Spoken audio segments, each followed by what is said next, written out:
Amakuru yo mu karere k'ibiyaga binini tuyahere mu Rwanda. Igisata kidasanzwe ca sentare nkuru mu gihugu kiburanisha ibyaha by'iterabwoba hamwe n'ivyambukiranya imipaka kwasozereye urubanza rwagirizwamwo umumenyesha makuru Focus Ndayizera na bagenzi biwe 13. Inkuru ya Eric bagira ubusa umumenyesha makuru w'ijwi rya Amerika Kigali mu Rwanda.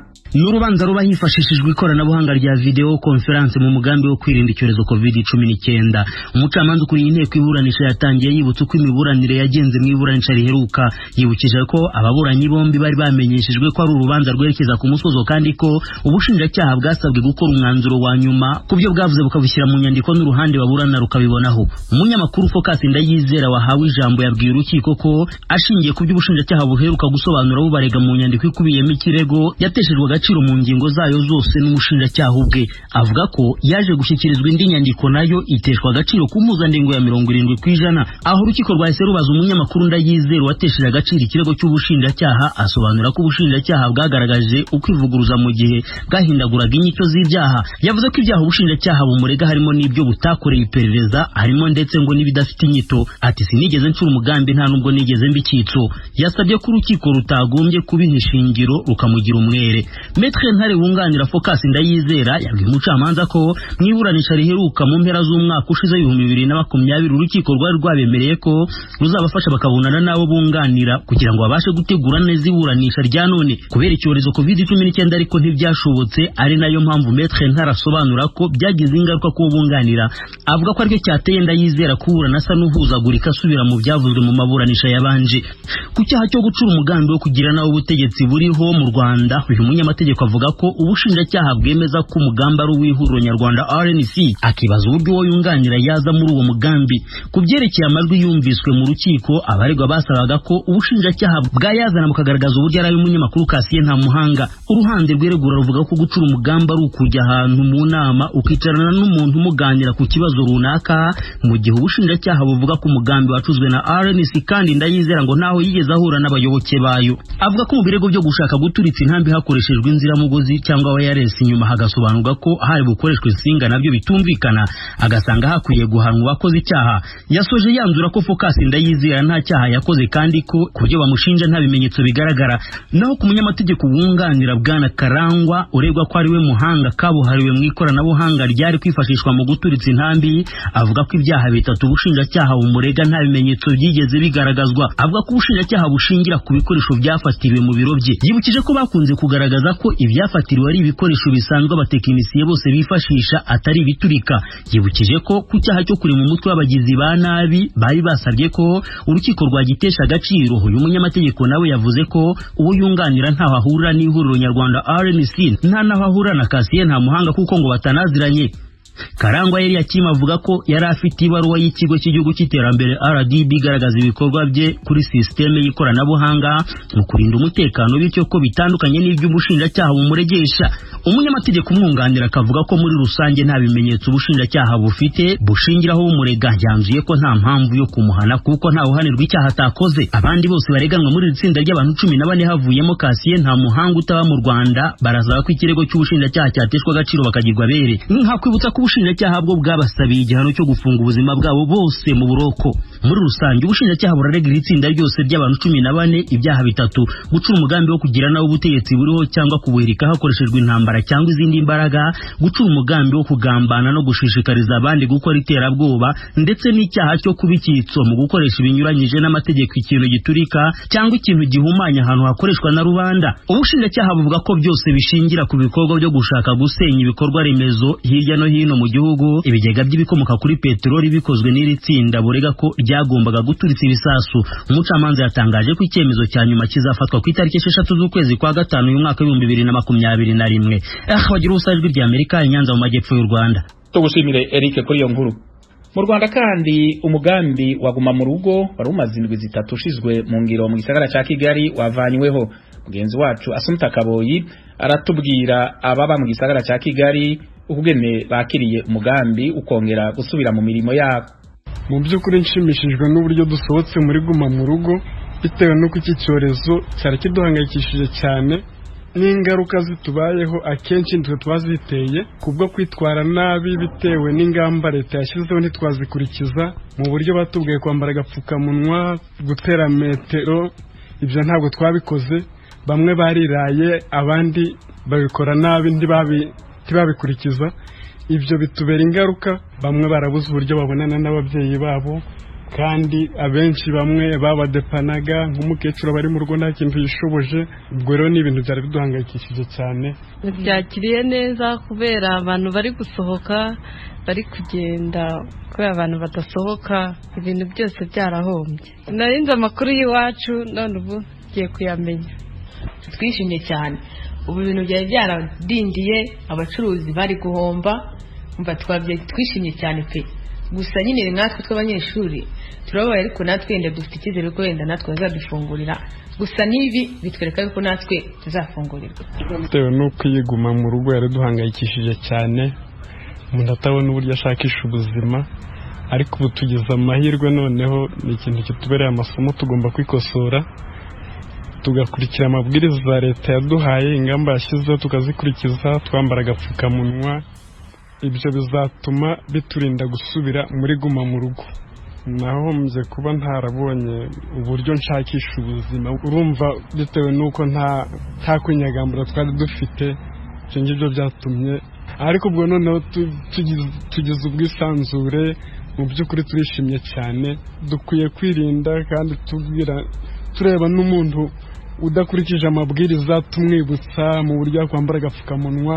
Turishimye cyane yuko nyine badufunguriye, ariko nta icyorezo kiraye. Ni ngombwa kukirinda, dukurikiza ibyemezo leta yadufatiye, kandi natwe buri muntu wese akabera ijisho rya mugenzi we.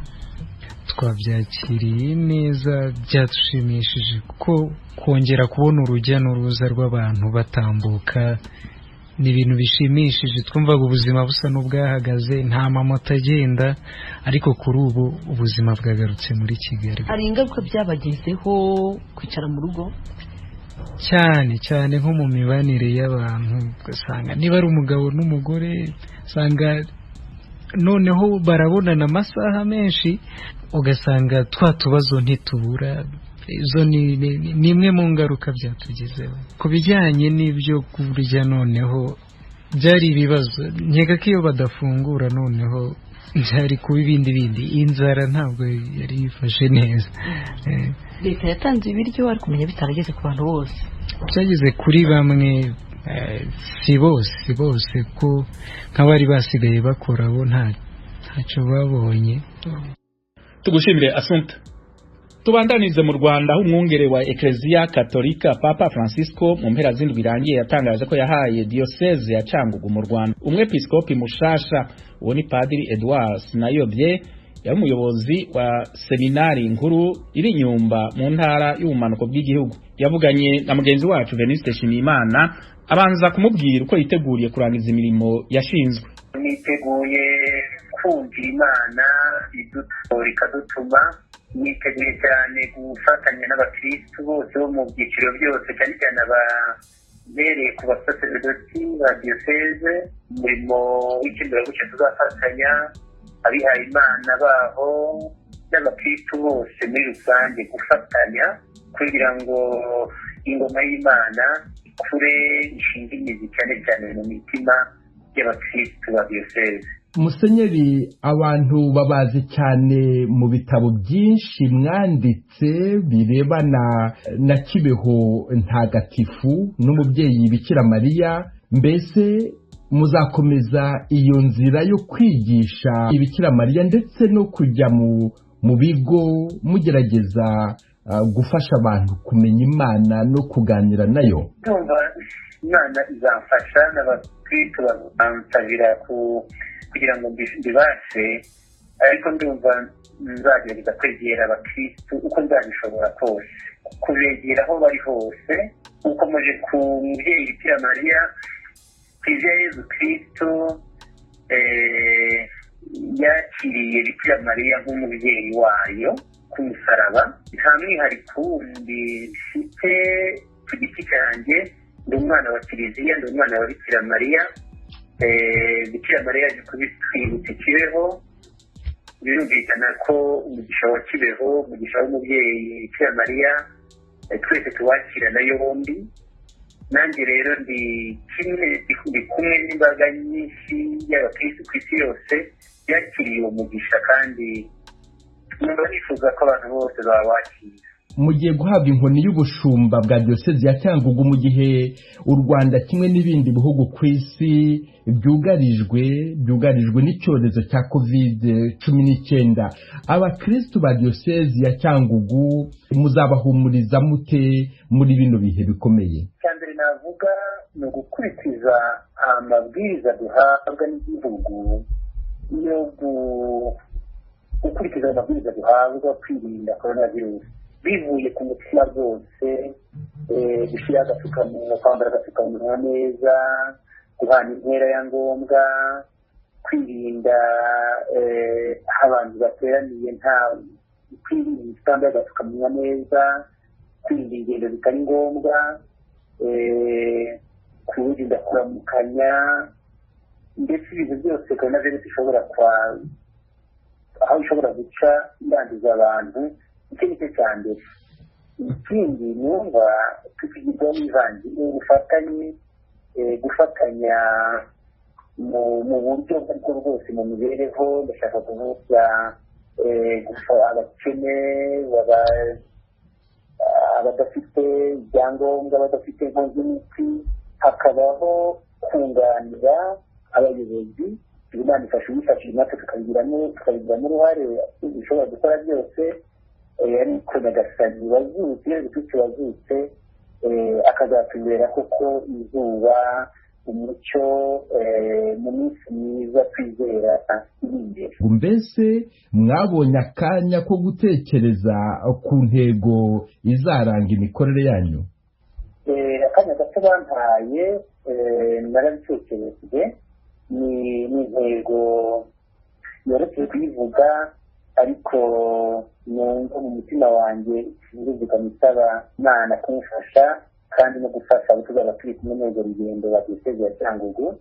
Intego rero yanjye ni ubuvandimwe bushingiye kuri Yesu Kristo. Mwari mwamenya itariki n'umunsi muzashyikirizwa ku mugaragaro ubuyobozi bwa diyosezi ya Cyangugu?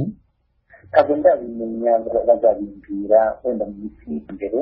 Musenyeri Edouard Sinayobye, umushumba mushya wa diyosezi ya Cyangugu, ndabashimiye cyane ku bw'aka kanya mwahaye ijwi ry'Amerika. Urakoze, nanjye ndabashimiye cyane barinzi. Tugushimire Venuste. Tuve mu Rwanda tuze mu Burundi, aho ikigo IMP cyahitwa Mutwenzi mu ntara ya Gitega citaho abana bafise ubumuga butandukanye gifise ingorane z'uburyo bitewe nuko abagira neza nka bose bava mu bihugu vy'Uburaya batakija mu Burundi kuva aho hatereye ikiza ca COVID-19. Mu kiganiro yahaye ijwi rya Amerika, Furera Jean de Dieu Ngiye akirongoye asaba abagira neza bose babishoboye na leta kuzibira ico kinogo. Umumenyesha makuru wacu Eloge Willy Kaneza ari Nairobi muri Kenya niwe bavuganye. Ikigo IMP Mutwenzi kiri muri komine n'intara ya Gitega hagati na hagati mu gihugu cy'u Burundi cyakira abana bafite ubumuga buterwa nuko nonekara kuduce tw'ubwonko bikaviramwo bukeha bwenge n'ubundi bumuga bwo gukoresha ingingo z'umubiri. Kino kigo kiranakira kandi abana bafite ubumuga bw'inyifato. Kuva ikiza cya virusi ya corona gitanguye kuvugwa mu isi, ikigo cyatakaje abaterankunga nka bose. Furera Jean de Dieu Ngiye, umuyobozi w'ubuhinga muri ico kigo, yabwiye ijwi rya Amerika ubukene bwatewe n'iryo bura ry'abagifasha.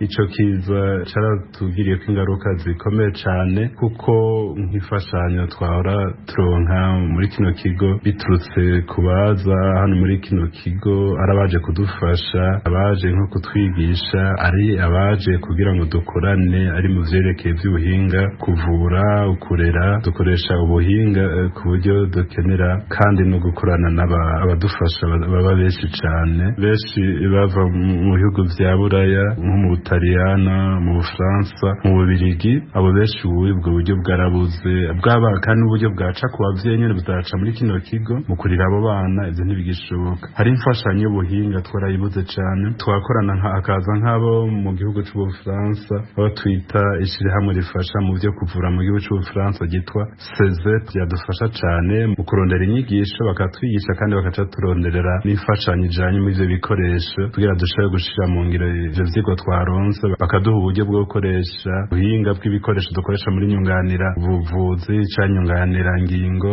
mu bitabo dukoresha. Sihagarikwa ryo gufashanya na ndoshye hamwe y'Abafaransa gusa rituma iki kigo kitagishobora kwitaho abaciyemeje gutunganiriza n'ibitaro vy'i Roma mu Butaliyano vyahora vyama bifasha mu bumenyi ibikoresho no kugira ibipimo nico kimwe.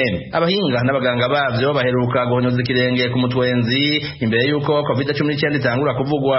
Hariho irindi shamwe ryo mu Butaliyano yitwa Gemelli, Hôpital Gemelli, Hôpital Catholique de Roma. Ivyo bitaro vy'abakatolika vy'i Roma byadufasha cyane mu kuza hano mu Burundi nka kabiri mission bakaza bagapima abantu bose bafite ingwara y'intandara. Uko baza kandi ko batuzanira imiti urumva barabura ingene baronka imiti bakabura kandi ingene baza gupima abantu. Ndetse n'iyo programa yabo yo kugwanya virusi yo kuguma mu rugo byabagoye yuko baranadufasha tugapima tubarungikira bakaronda umwanya wo kutugira icegeranyo ico biyumvira ku ma examen twakoze ku masuzuma twagize bakatubwira ingene twovura. Byarabagoye nabo nyine ko uko kuguma mu ngo byatumye badahura, byaratumye badashobora kuza ama ekipema bakoresha ari bidukoresha ivyuma mu gupima intandara, ivyo tukabibura. Furengi yasaba leta n'abandi bagira neza gufata mu mugongo kino kigo na cane mu bijanye no kironsa ifungurwa hamwe n'imiti mu kurindira ko batera nkunga bosubira kukigarukira.